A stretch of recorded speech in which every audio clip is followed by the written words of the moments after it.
Hello tout le monde, salut, j'espère que vous allez bien. Je suis ravi de vous retrouver encore une fois aujourd'hui euh, parce que je commence à y prendre goût. Voilà, je commence à y prendre goût, à l'idée de vous retrouver un peu tous les jours de 18h à 19h30. Voilà, en tout cas, c'est le créneau horaire que je veux consacrer à cette émission, à Daily Payade. Et puis, j'essaie dans l'idée de vous offrir un peu de contenu quotidien tous les jours concernant le club. Bah, j'y prends goût et ça fait plaisir. Ça fait plaisir, d'autant plus que aujourd'hui on est à la veille de match du troisième match amical qui sera contre l'AS Cannes demain à 18h à Salon en Provence, match que je diffuserai sur la chaîne. Voilà. Donc ça fait vraiment plaisir, d'autant plus que ce matin j'ai rencontré deux supporters très sympas, Clément et Sacha. Donc, si vous passez par là, peace. Et encore merci pour les 2 livres. Franchement, c'était chouette d'assister à la séance d'entraînement avec vous et surtout d'avoir de bonnes discussions constructives puisque vous êtes vraiment de vrais passionnés du club et avec tout l'amour. J'ai pu sentir l'amour et la passion dans vos propos ce matin. Donc, c'était vraiment cool. Donc, merci encore pour les bouquins. Et du coup, le programme du jour, je vais vous le présenter tout de suite. Programme du jour, le voici. Une petite émission en 4 parties pour le coup. Partie 1, on va parler de l'écho de Gramont à la veille de match, puisque ce matin, comme je vous l'ai dit, j'étais au centre d'entraînement. Ensuite, on parlera du projet de jeu tactique et de ce que veut mettre en place le coach, et puis ce que on aimerait voir aussi. Voilà. Et on fera un point mercato, puisque ça y est, c'est officiel. Ayem a signé. Il est pro, et ça, franchement, c'est une belle prise. C'est une très belle prise. On développera ça tout à l'heure. Et enfin, j'ai envie qu'on finisse. Là, je viens juste de m'apercevoir qu'il y a une faute dans mon sommaire, donc mea culpa. Euh, on finira avec un point sur la Ligue 2, puisque j'ai vraiment envie qu'on discute de ces 3 points, à savoir la hiérarchie pour cette saison à venir, la concurrence qu'on va avoir, et aussi quel va être notre positionnement dans cette Ligue 2. Voilà, parce qu'il y a pas mal de choses intéressantes à développer, donc j'ai envie de vous en parler. Et puis, s'il y a du monde, hein, interaction avec vous, quoi qu'il arrive, vous pouvez interagir à n'importe quel moment. Si jamais vous prenez l'émission en cours, n'hésitez pas, ça sera avec grand plaisir euh, que je discuterai avec vous, comme j'ai eu le plaisir de discuter ce matin avec Clément et Sacha. Voilà, voilà. Du coup, l'écho de Gramont.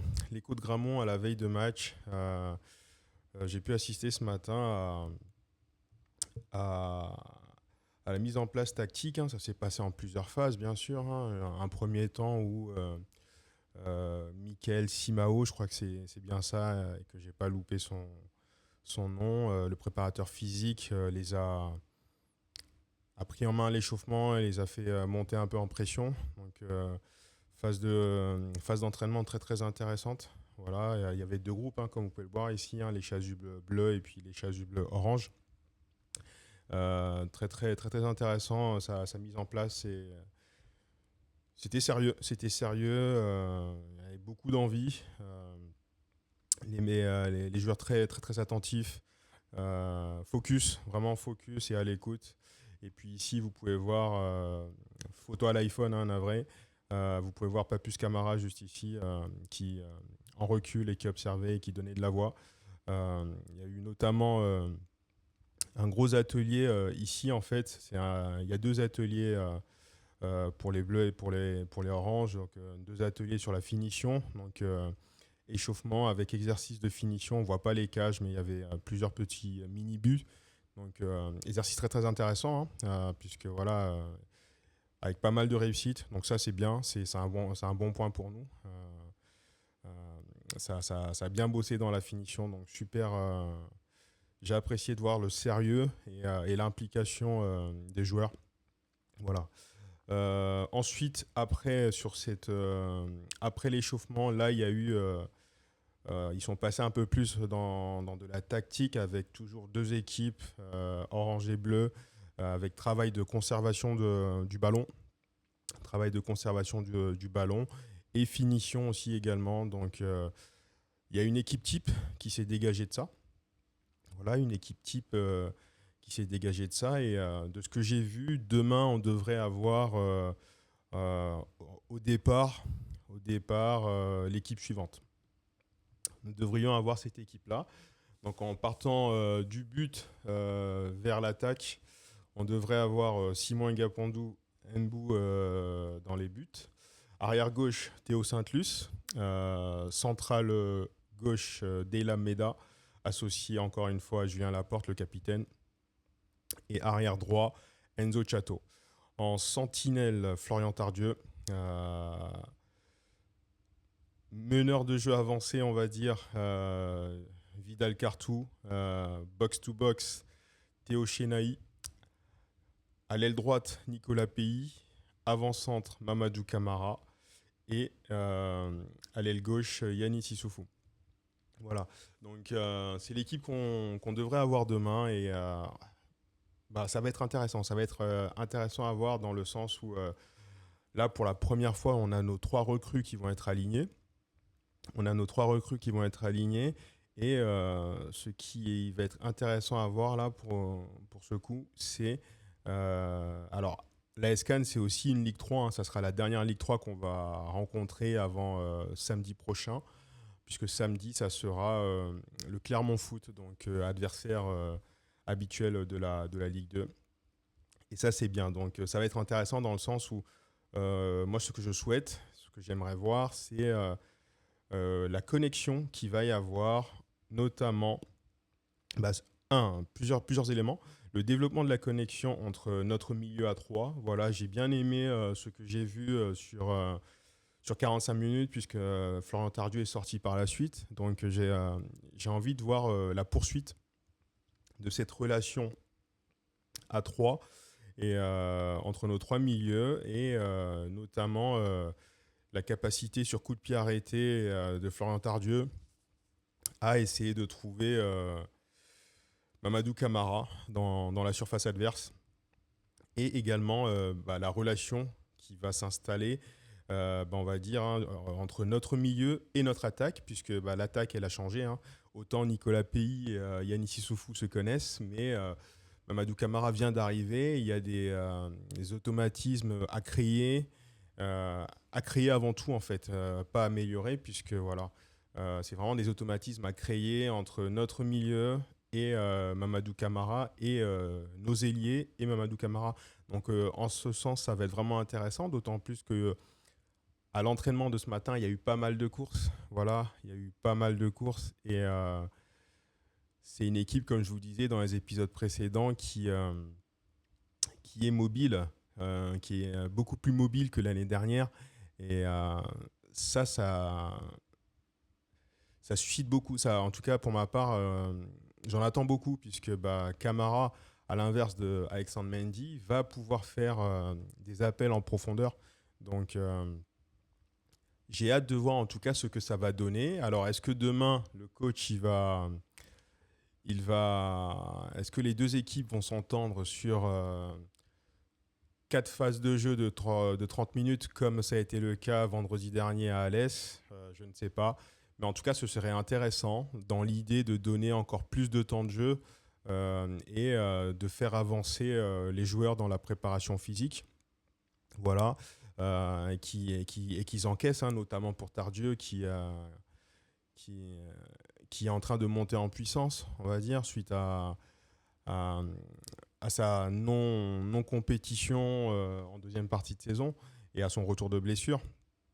Mais voilà, il y a beaucoup de choses intéressantes à voir demain. Donc, cette équipe, c'est l'équipe qui s'est dégagée lors de la mise en place tactique de ce matin. Et puis, ce que j'ai bien aimé aussi, c'est, en tout cas, c'est ce qu'il a semblé laisser paraître Le coach semble vraiment faire confiance à Vidal Cartou. Et ça, moi, je trouve ça bien parce que le profil de joueur de Vidal Cartou, notamment dans ce milieu à 3, est très très intéressant. Vraiment, c'est un joueur qui est fin, technique, euh,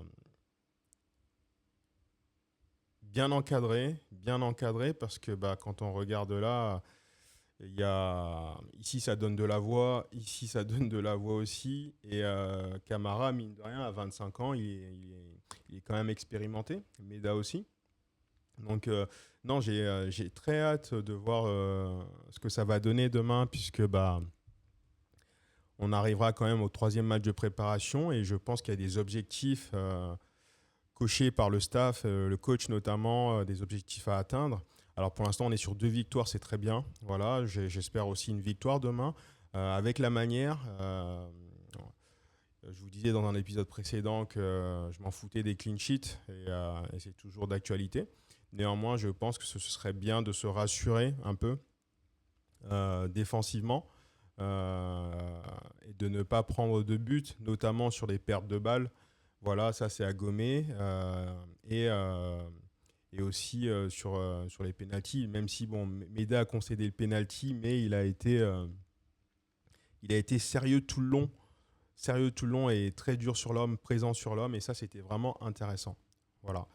En seconde période, à confirmer hein, en fonction du format que prendra la rencontre, mais l'équipe B qui se dégage, ça serait celle-là. Alors vous remarquerez ici, c'est sous réserve, je reviens sur la compo de la première partie, sous réserve Tardieu ici, s'il n'a pas encore une fois plus de 45 minutes, bon, on pourrait avoir Hichem Abderremi qui le remplacerait encore une fois. Voilà. En dehors de ça, bah, c'est la compo typique vers laquelle on semble se diriger. Dans tous les cas, demain, quand j'y serai, vous pourrez voir ça en live et puis je vous commenterai ça en live.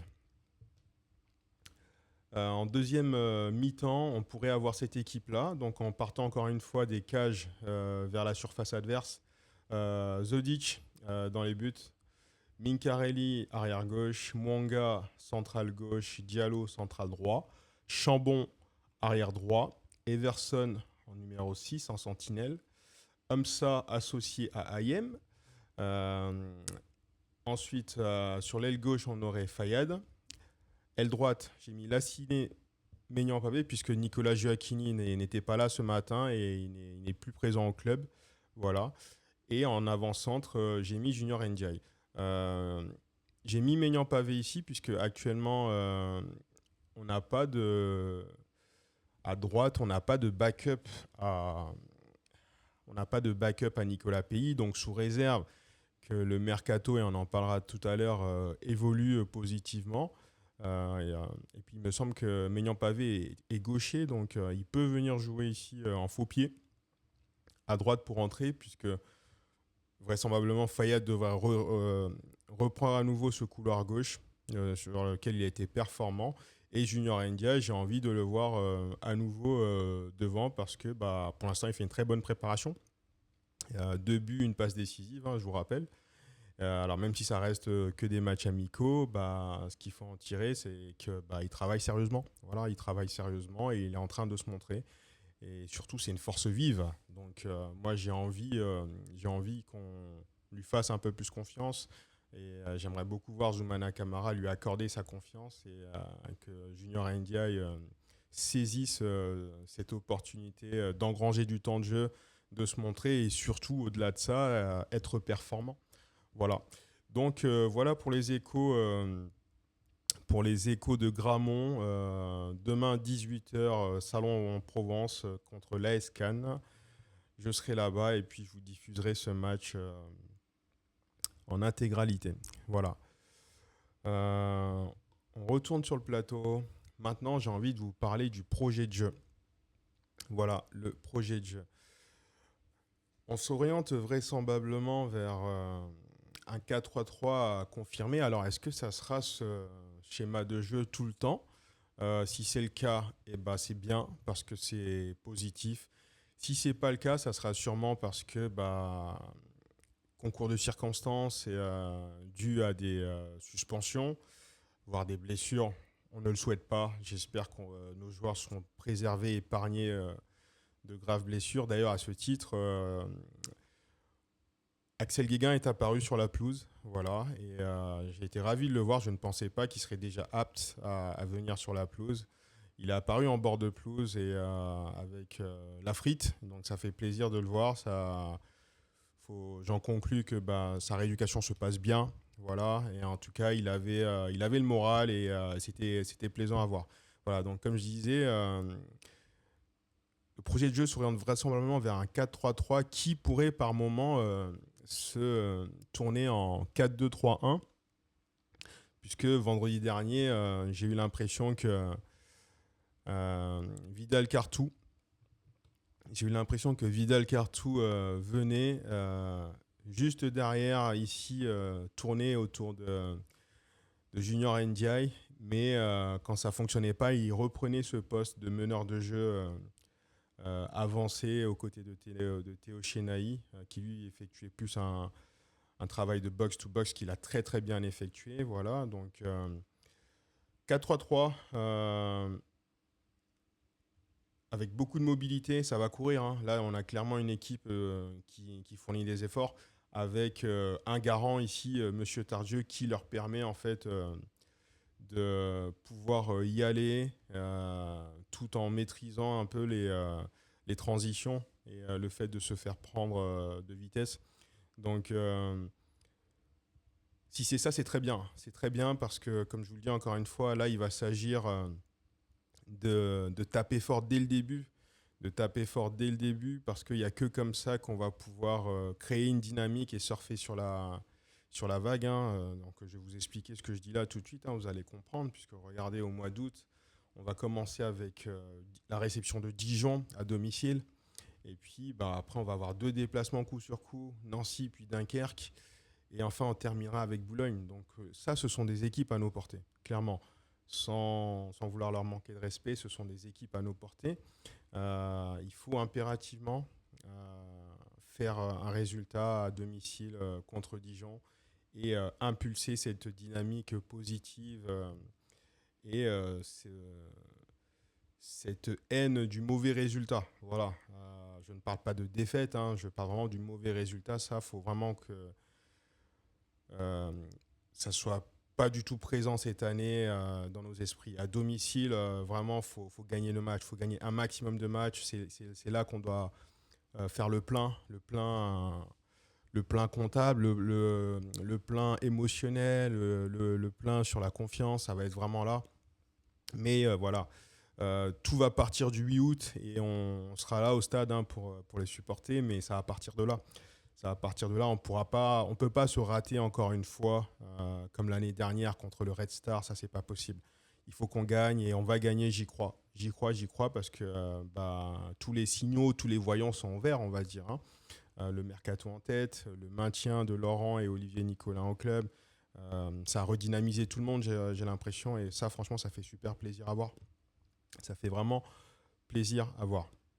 Donc on s'oriente vers un 4-3-3, assez offensif, mobile, ça va courir, il va y avoir des efforts. J'espère beaucoup de centres aussi, voilà. Pour revenir là-dessus, j'espère beaucoup de centres, à savoir que ce matin à l'entraînement, Chato a fini avec Chato, Pays et Issoufou ont fini avec un spécifique centre, donc très très intéressant. Il ne me semble pas que Sainte-Luce y ait participé. Mais je pense qu'en fait, vu que Chateau monte beaucoup, de l'impression que j'en ai, hein, peut-être que je me trompe, hein, c'est forcément possible aussi, de l'impression que j'ai, il me semble que c'est une consigne pour couvrir aussi les montées de Chateau, qui est vraisemblablement très offensif maintenant et ça fait super plaisir à voir hein, dans son évolution, ça c'est vraiment chouette. Il me semble que Sainte-Luce, il a pour consigne de rester en retrait, voilà, histoire qu'on ne prenne pas beaucoup de transition. Donc transition contre-attaque, hein. Voilà, donc c'est plutôt cohérent. Voilà, donc Issoufou, Pays et Chateau en spécifique centre pour terminer, avec Camara aussi qui a fait quelques finitions devant le but. Et voilà pour ça. Donc, hop, non, pardon. Ok, et maintenant, j'ai envie de vous parler du mercato. Donc c'est officiel, hein, IM a signé. Euh, on va y aller là, on va aller voir tout ça. Bam, bam, bam. Hop, voilà, c'est officiel. Il est pro, il est décrit comme un jeune milieu offensif. Vraiment, moi vendredi, quand je l'ai vu jouer à Alès, je l'ai trouvé très habile avec le ballon. Euh, Élégant, c'est quelqu'un qui ne panique pas. Il est doué techniquement.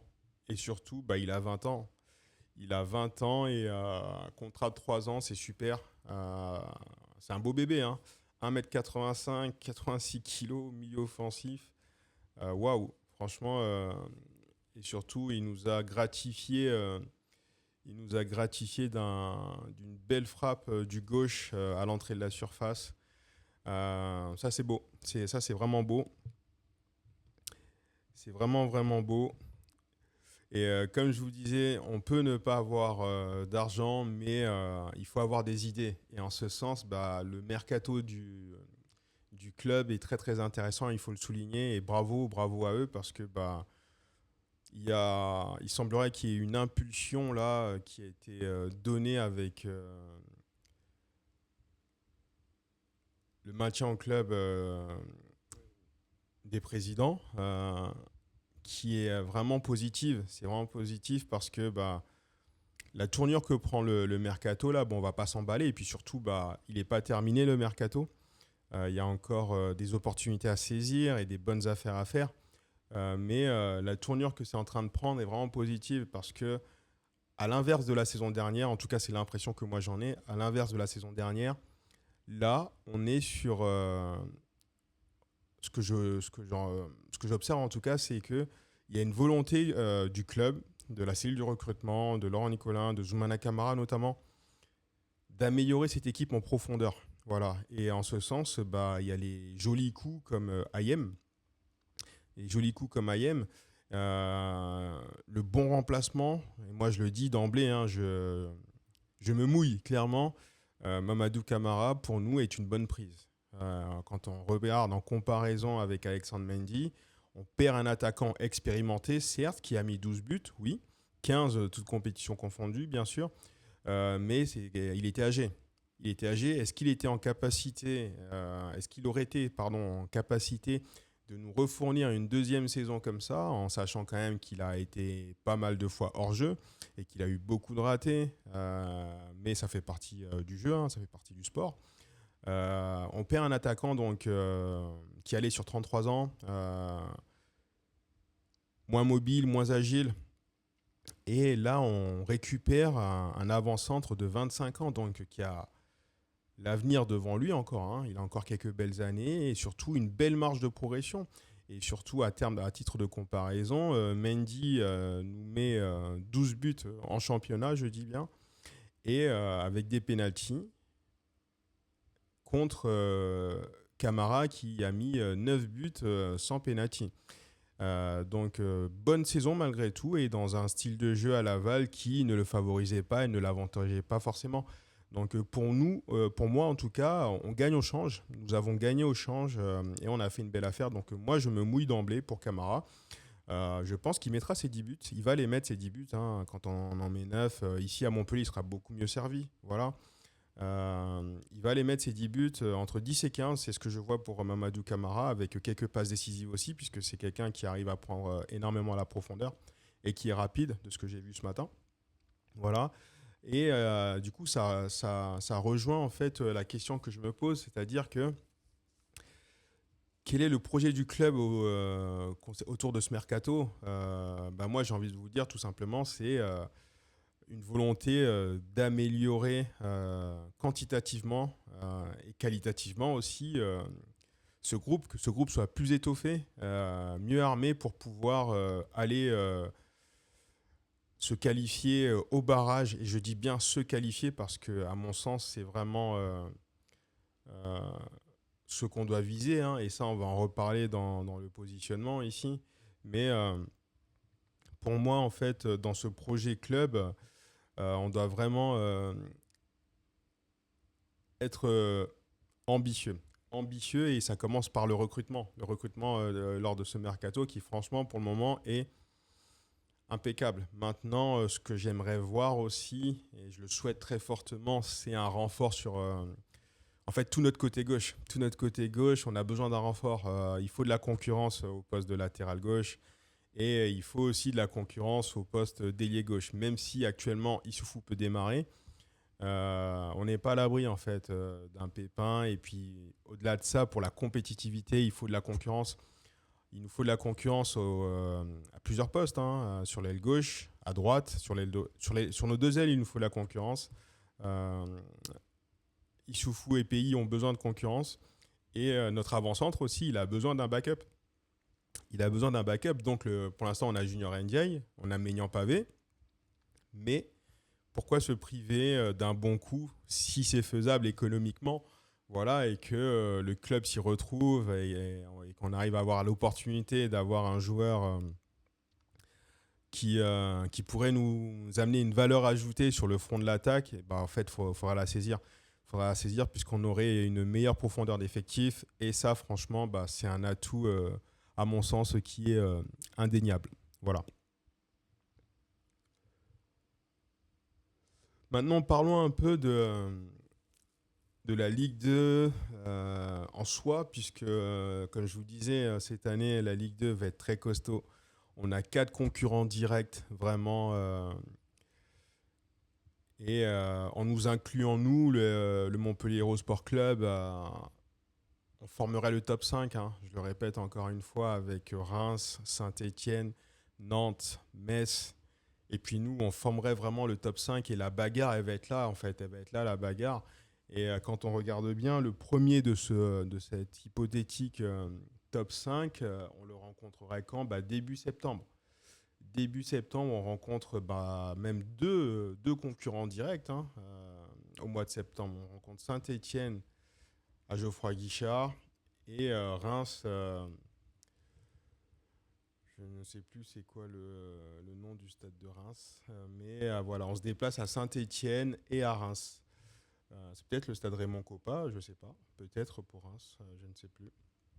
Mais voilà, d'où l'importance, hein, vraiment de venir faire le point là, de maximiser là au niveau comptable en août avant un bon déplacement parce que là on arriverait vraiment ready, ready, ready.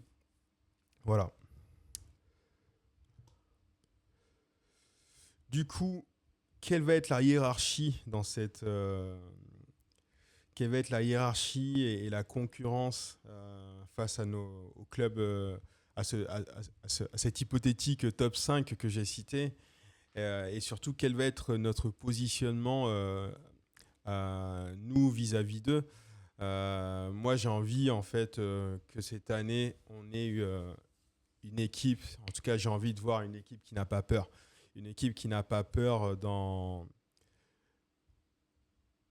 l'engagement qu'il va y avoir face à ce top 5, en fait, faut qu'on soit ambitieux. Faut qu'on soit ambitieux et ça y est, maintenant, la Ligue 2, on connaît. On connaît.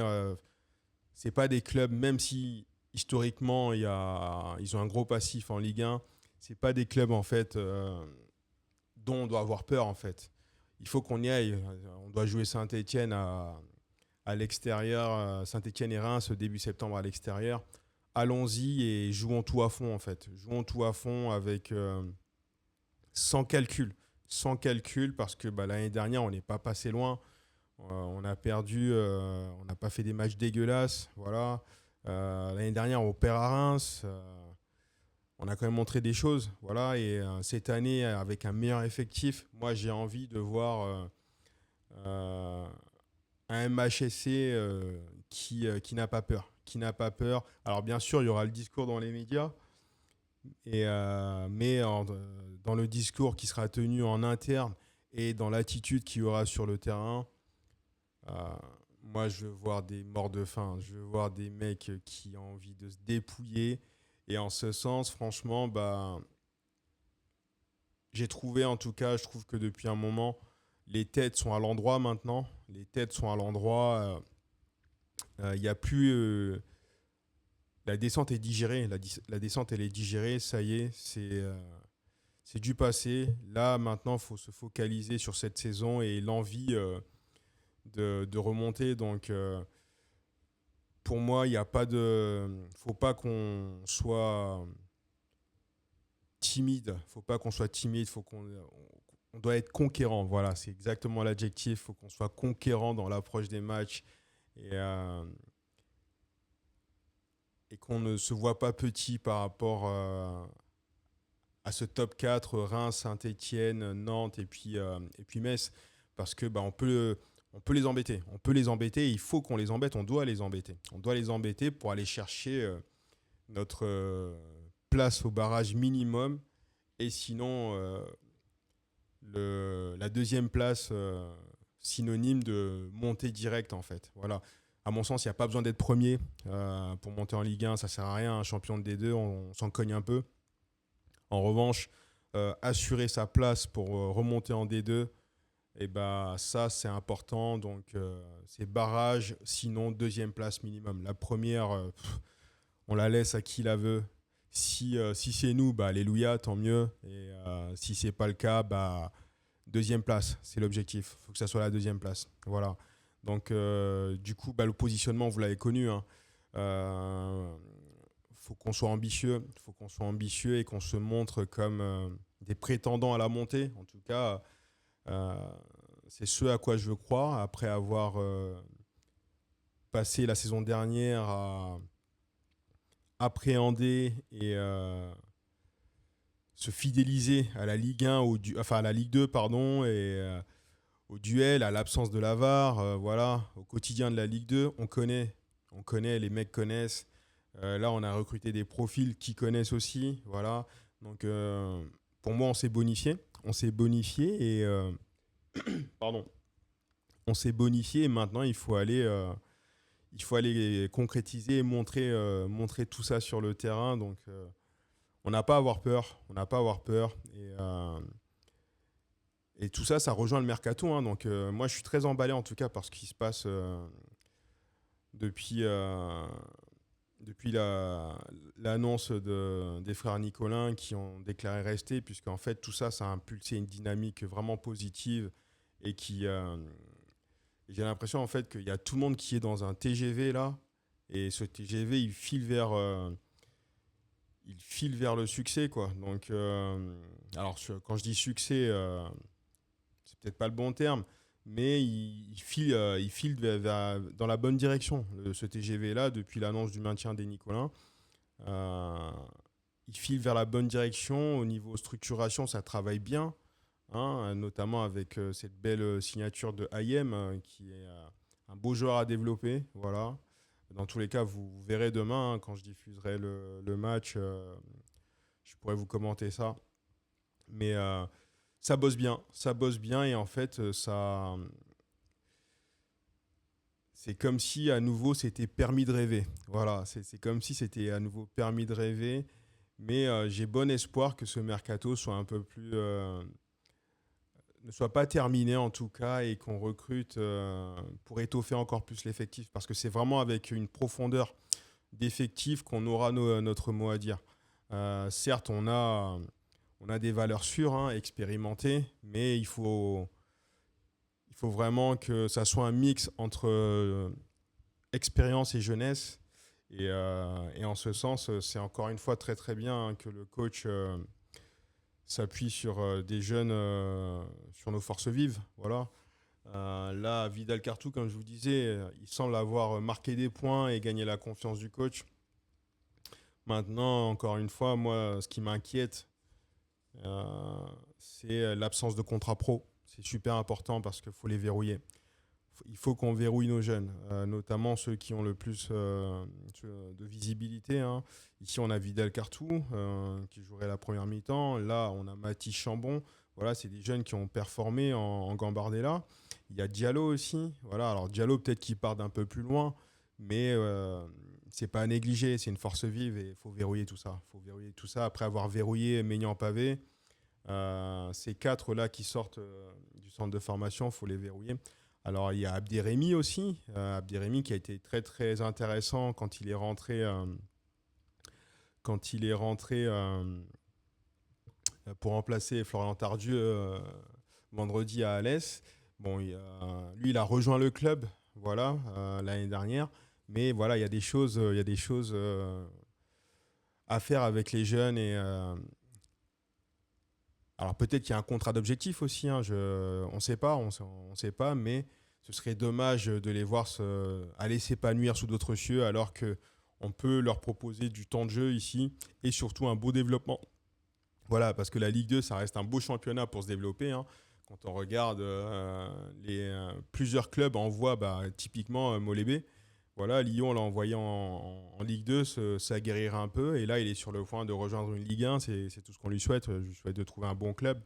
Mais quand on est un club formateur comme le Montpellier Hérault et qu'on a de bons jeunes, quand même qui sortent d'une finale de Gambardella, ça serait à mon sens vraiment dommage de ne pas les verrouiller avec des contrats pro et de ne pas les développer. Voilà, donc j'espère ce développement des jeunes, notamment grâce au contrat pro, parce que ça nous permettrait de prendre le temps vraiment de bien les développer sans la pression qu'ils puissent partir sous d'autres écuries. Voilà, voilà. Donc, on a fait le tour. On a fait le tour là pour aujourd'hui. Euh, Demain, je vous rappelle, je diffuserai le match, hein, vous pourrez le suivre ici. Il y en a peut-être d'autres qui le diffuseront aussi, mais en tout cas, chez moi, vous aurez l'opportunité de le suivre. Et ça, dès que je rentrerai dans le stade. Alors, je ne sais pas si le stade, il sera comme à Alès, avec des tribunes, mais en tout cas, si c'est le cas, ça serait bien, parce qu'avec la canicule qu'il fait, bon, à savoir que moi, j'ai un trépied, je vais vous le filmer à l'iPhone, mais ce qui est bien, c'est que j'ai une belle batterie. J'ai une belle batterie qui va me permettre de vous filmer tout le match. Mais ça serait bien que je sois à l'ombre. Voilà, parce qu'en plein cagnard, pendant quasiment 2 heures, si ça fait 4 fois 30 minutes comme à Alès, ça va pas être évident. Mais bon, on va s'équiper, on va prendre tout ce qu'il faut, de l'eau, de la fraîche, et puis on va vous proposer quelque chose de sympa. Voilà, voilà. Donc, qu'est-ce que je voulais faire? Je voulais regarder ceci. Est-ce qu'on a des news avons-nous des news nous concernant notamment Mercato?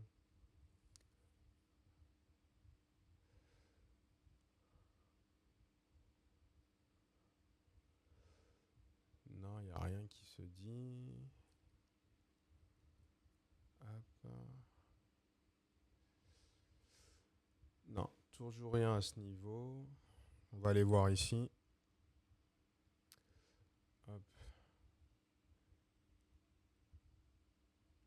Ah, 21, ça part du MHSC. On va regarder ça ensemble. Pardon pour ça. Ok. Eh bien, écoutez, Montpellier Boucle IM, c'est officiel. Et Ben Lalou. Donc, Ben Lalou, on n'a pas encore eu l'officialisation. Il semblerait, d'après Morning Foot, euh, que Ben Lalou se ferait. Voilà, on va attendre la confirmation. Et dans tous les cas, demain, le live, il se fera à Salon en Provence, hein, donc je ne pourrai pas vous analyser tout ça. Mais si ça se fait d'ici demain et, euh, et le début du match, on en reparlera, je vous le dirai. Je vous le dirai, je vous partagerai ça.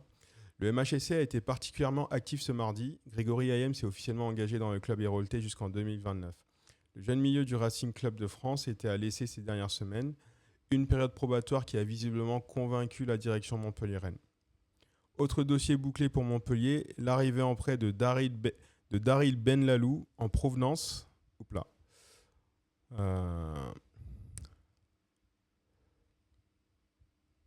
Alors, pardon. En provenance de l'Olympique Lyonnais, l'attaquant a inscrit 10 buts en 23 matchs avec la réserve rhodanienne en National 2. La saison dernière, des statistiques qui ont incité le MHSC à tenter le pari sur ce profil prometteur. Ok, et ben écoutez, attendons de voir. Hâte de voir son arrivée chez nous. Et puis, bah, quand il sera là, on en discutera. Ok? Voilà. Donc, c'est tout pour aujourd'hui. Content de nous avoir proposé ça. Je vous dis à demain. Rendez-vous demain. Et puis, belle soirée. Ok? On se quitte en musique. Bye bye. Ciao.